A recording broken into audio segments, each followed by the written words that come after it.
que la mejor forma de empezar a hablar de nuestra propia historia no es a partir del éxito. El éxito es efímero, el éxito a veces está, otras veces no está. Cuando trabajamos en compañías tan grandes, el ego corporativo es grandotote, pero siempre he pensado que esa marca es pasajera y que realmente lo que queda es nuestro nombre. Por eso les reitero, soy Majo, la mamá de Tomás y Sofía, porque eso es lo que nunca, nunca, nunca en la vida nadie me va a quitar. Y quiero que alrededor de esta media horita que me voy contabilizando el tiempo, vayan pensando cuáles son esas heridas físicas, emocionales o de nuestra historia que hablan de lo que hoy somos y de lo que cada una como mujer se va convirtiendo en el paso a paso de su vida. Soy de Manizales, nací en Manizales hace 42 años en una ciudad pequeñita de la región cafetera colombiana, que en su momento no tenía más de 400.000 habitantes, y siempre pensé que una niña que nace en una ciudad pequeña, una niña pequeñita que nace en una ciudad pequeñita, ve muy difícil salir de esa ciudad. Y ese era mi primer sueño. ¿Será que algún día voy a salir de Manizales? ¿Será que conoceré otras ciudades? ¿Será que tendré la posibilidad de ver el mundo? Y ese sueño empezó entonces hace 42 años, en esa pequeña tierrita que amo con todo mi corazón y que llevo con muchísimo orgullo, porque creo que es todo lo que me representa. En una casa de un papá y una mamá llenos de sueños, mi papá médico, mi mamá bacterióloga, y que tuvieron una niña que soñaban que venía a tragarse el mundo y a comerse el mundo. Y esa niña, cuando tenía 10 meses de nacida, tuvo un accidente y se quemó el 60% de su cuerpo. Y esa bebé, que llamaron María José, estuvo luchando más de 6 meses por su vida, sometida a muchísimas cirugías, en unos tiempos en donde la medicina no había avanzado tanto y era muy difícil recuperarla. Y por eso mi pregunta del inicio: ¿cuál es la herida que mejor habla de ustedes? Porque uno se puede narrar desde el dolor y puede contar su historia de vida desde el dolor, o puede contar su historia de vida desde el sentido de posibilidad. Y hoy, ya cuando soy grande, después de haber pasado por muchísimos procesos, veo con inmensa gratitud ese accidente, porque siento que si no hubiera sido por eso, tal vez la mujer que está parada hoy aquí sería completamente distinta y tendría tal vez unos principios y valores distintos a los que yo tengo hoy, que soy absolutamente agradecida todos los días del solo hecho de respirar. Se nos olvida eso, ¿no? Vivimos a la carrera, nos levantamos todos los días a mí.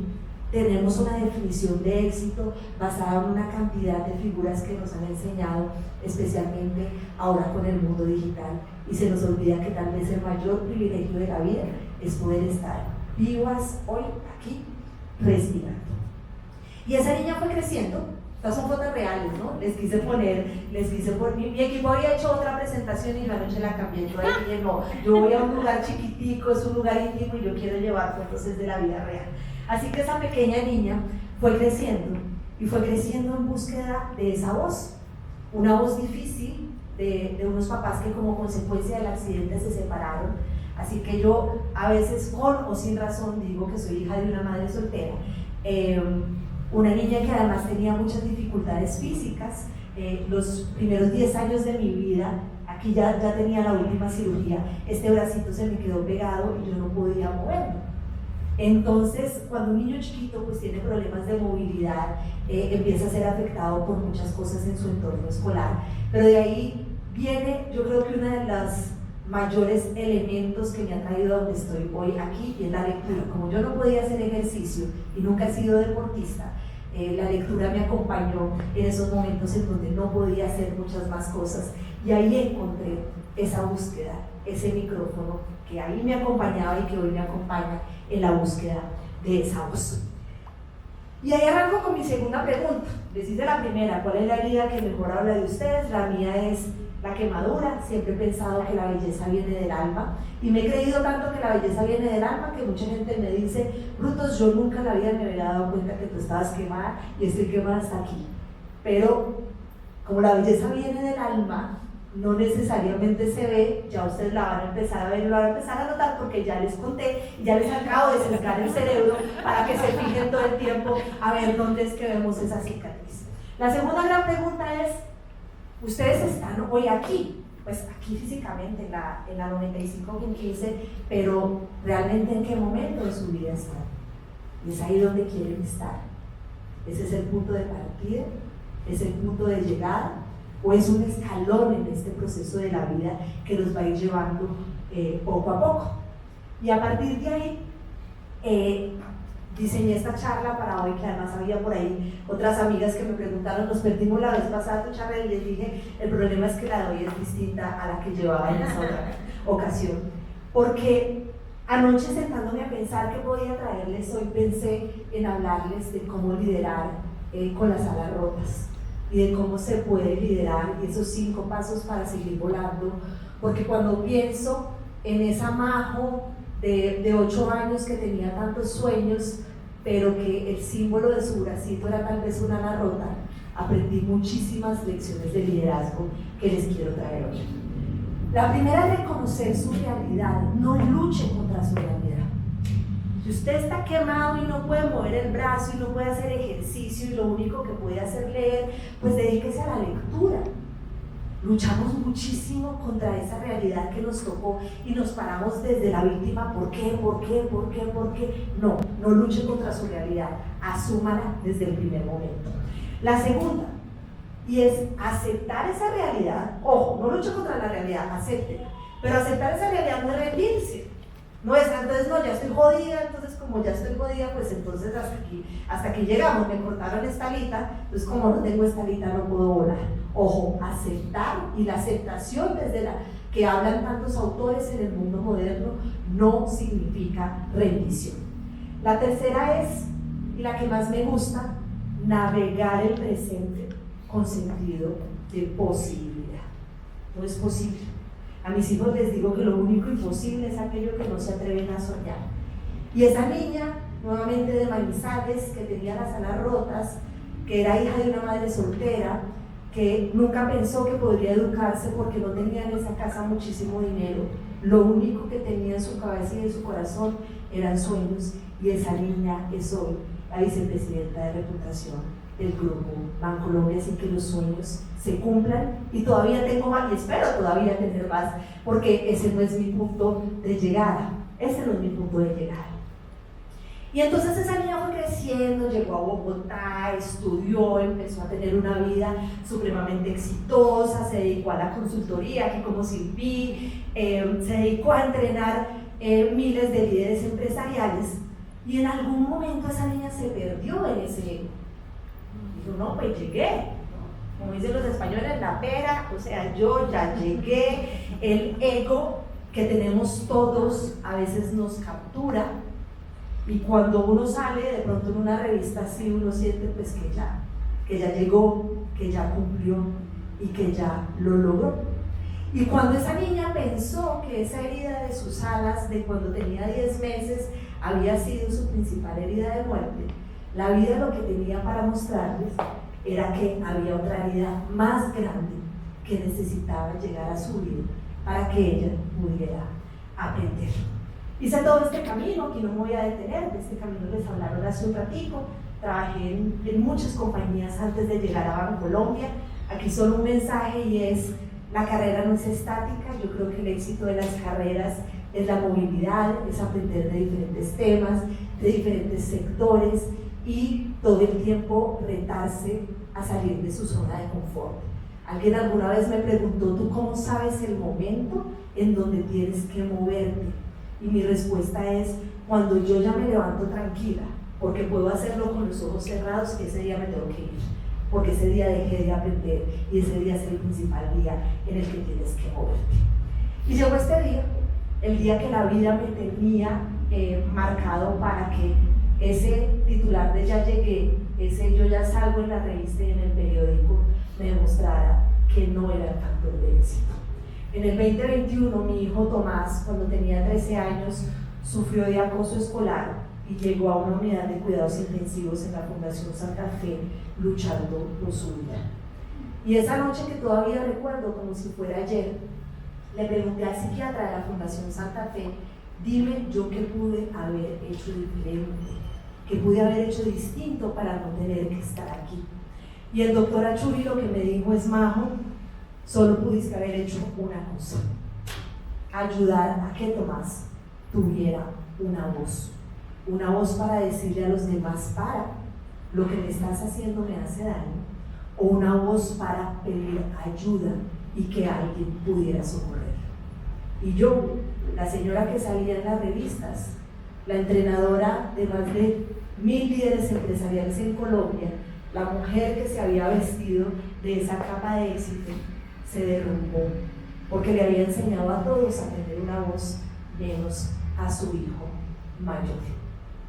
Y ahí hay una gran lección del liderazgo, porque ahí también me pude haber parado desde la víctima, y me pude haber parado en esa camiseta de, entonces ahora soy una víctima más de un sistema en el cual el bullying, que no solamente sucede en los colegios, sino también sucede en el mundo corporativo, porque la violencia lastimosamente se ha normalizado en países como el nuestro y está en todas partes.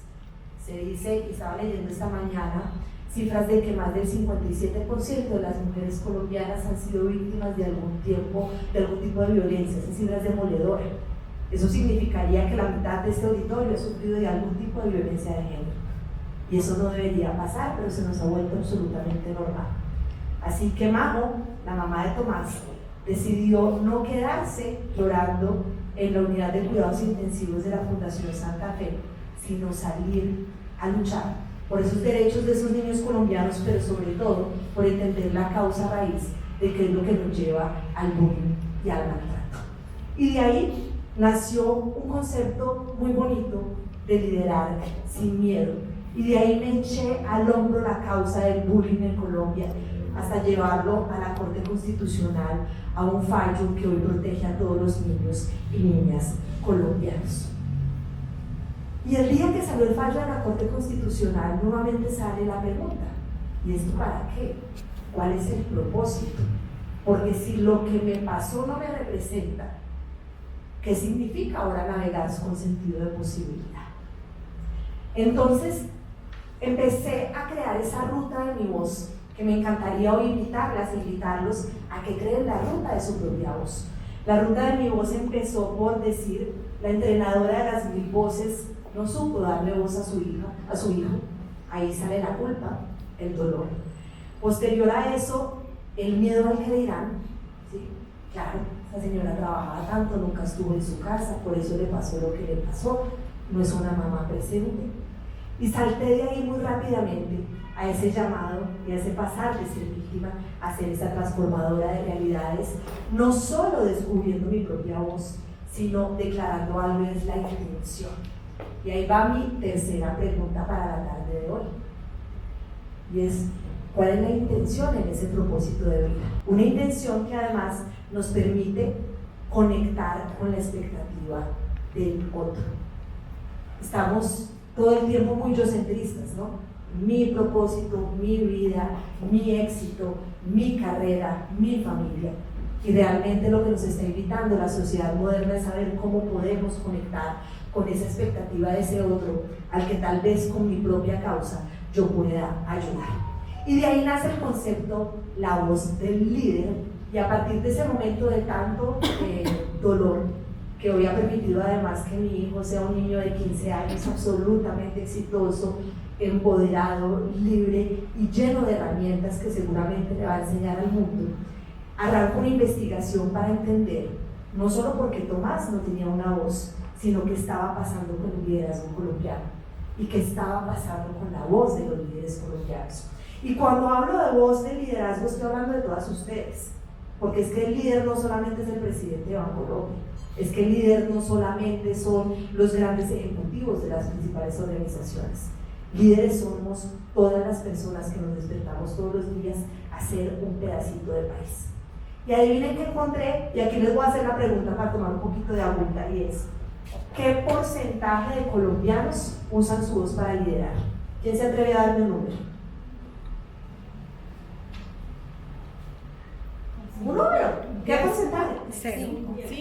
No, el 0-1. El 10, el 5, Silvia está un poco más apática, el 0-1, el 0-1. O sea, por aquí son los optimistas, por aquí los realistas. El 2% de los colombianos usan su voz para liderar. ¿Eso qué significa? Que el 98% no están usando su voz. Y nos hemos perdido de ella, eso es lo más triste. Nos hemos perdido de esas voces y estamos dedicados a oír una cantidad de conversaciones en digital y en redes sociales que no solamente están alimentadas por el algoritmo, sino que están alimentadas por ese sesgo de confirmación que no nos permite dar el salto y saltar esa brecha de esa conversación. Y para encontrar ese propósito que hay detrás de esa voz del líder, les quiero contar cuál fue en ese momento mi definición de propósito personal. A partir del estudio, y cuando digo, bueno, si solo el 2% de los colombianos usan su voz para liderar, mi propósito en la vida tiene que cambiar. Y a partir del 2023, esto es hace muy poquito, por eso les digo que el camino a veces se demora en llegar, encontré mi propósito de acompañar a las personas a encontrar su voz y a elevarla. Y hoy en día dedico gran parte de mi tiempo a acompañar a niños y niñas a encontrar su voz y a acompañar a grupos de mujeres como ustedes a encontrar esa voz que los hace y que las hace absolutamente únicas. Una voz que debe tener varios elementos que quiero que se lleven hoy. Si ustedes son algunos de los colombianos que no usan su voz para liderar, que estoy segura que sí, porque por ahí veo caritas sonrientes que dicen brutos, y eso qué significará usar la voz para liderar. Lo primero, autenticidad radical. Las redes sociales nos han hecho creer el cuento de que tenemos que ser perfectos y están llenas de filtros. Yo no sé si a ustedes les ha pasado que ven una persona en redes sociales y luego la ven en la calle y dicen, pero esta, no sé, esta será como la hermana feita, o esta qué le pasó hoy porque no se ve igual. Seamos auténticos, seamos reales. No hay necesidad de aparentar ser absolutamente nadie, porque realmente las marcas auténticas, y esto no lo dice Majo, esto lo dice la ciencia y los diferentes estudios, Silvi no me deja mentir, las marcas auténticas son las que logran recordación. Así que a partir de hoy ustedes se van a proponer que no van a tratar de interpretar el personaje de absolutamente nadie. Van a interpretar su propia vida y su propio personaje. Lo segundo, y es, su legado tiene que ser un legado de liderazgo consciente. Y por eso ahora les hablaba de conectar con la expectativa del otro. Un líder no es un líder si solo ha querido crear una carretera para sí mismo. Si ustedes son empleadas o emprendedoras o tienen algún proyecto especial, si ese proyecto no le genera valor a los demás, es un proyecto que debería ser revisado para dejar un legado. Porque cuidarte y cuidar a los demás es una gran actitud. Y por eso a partir de eso no solamente tienen que cuidar de ustedes mismas, sino que tienen que tener ese propósito de poder cuidar de los otros. Porque así, después de que hemos construido, y yo creo que en este mundo que es cada vez más digital y capitalista, en donde hemos construido una economía muy fuerte de bienes materiales, tenemos que desarrollar con urgencia una economía de capacidades humanas. Y es esa economía de capacidades humanas la que vamos a lograr con espacios que de verdad, Sandra, que reconozco y valoro profundamente, un espacio como este en donde nos encontramos de humanos a humanos, hacia ahorita vayamos a hablar de inteligencia artificial, a hablar de la vida real. Porque para ser felices, al final, y lo que descubrí cuando tenía rota esa ala, yo creo que conmigo me rompieron la otra ala y las dos piernas, ahí sí que quedé como un pollito bien apaleado. Para ser felices hay que cambiarnos a nosotros mismos, porque la felicidad al final lo que expresa es hasta qué punto te gusta la vida que llevas. ¿Te gusta la vida que tienes hoy? A mí tal vez la vida que tenía antes del 2021 no me gustaba. Era una vida de una definición tal vez equivocada de éxito que me creí, o que el ego me hizo que me creyera, pero que no era una vida real, auténtica y que yo absolutamente no disfrutaba. Yo disfruto profundamente y yo cancelo toda mi agenda, por eso no es verdad que Sandra dijo que era difícil que yo viniera, porque para mí es mucho más sentido de propósito estar aquí hoy con ustedes que estar en una oficina haciendo cualquier tipo de actividad que no me llene. Porque el verdadero objetivo de la vida es vivir bien y sobre todo vivir mejor. Así que las personas que tienen un brutal e intenso conocimiento de sí mismas no son demasiado críticas, y por eso ahora le decía ser muy honestas ni exageradamente optimistas, sino que son brutalmente honestas consigo mismo. Así que, y cumpliendo este vuelo a tiempo, hoy acompaño a líderes, a organizaciones y a personas a encontrar su voz, a construir confianza. Realmente lo que ha permitido que el Grupo Bancolombia sea por 9 años consecutivos, tal vez 10, mañana entregan los resultados, la compañía en la que más confían los colombianos, es porque estamos humanizando esas conversaciones, porque les estamos buscando brutalmente el propósito y porque por encima de la tecnología y de todas las situaciones que pasan todos los días hay humanos detrás de eso. Así que no sé cuál es la herida que mejor habla de cada uno de ustedes, pero lo que sí les invito y les quiero invitar es a navegar el presente con alto sentido de posibilidad, a pensar que todos los sueños son posibles. Porque si esta niña de Manizales, que no tenía un peso, que creció sin papá, que nunca pudo hacer ejercicio porque tenía el 60% de su cuerpo y porque muchos años luchó por vestirse de otros personajes para que la gente no viera su fragilidad, hoy puede decir en voz alta que es una niña real, que el acoso escolar ha entrado a su casa, que la depresión y la ansiedad la ha visto con los ojos de cerca, y que puede decir abiertamente que solo las personas auténticas que hablan de forma auténtica y de sus vidas son aquellas que pueden ser ampliamente recordadas. Yo soy Majo Quiseno, me pueden seguir en el QR, hablo de sentido de vida, de liderazgo, de confianza todo el tiempo. Soy la mamá de Tomás y Sofía, la esposa de Juan Pablo hace 25 años y una absoluta amante de la vida, porque no solamente yo casi pierdo la vida, sino también mi hijo. Así que hoy que sientan una alegría inmensa de vivir, y además me puse un traje hoy muy especial para todas ustedes, y es que ustedes son mi inspiración. Muchas gracias.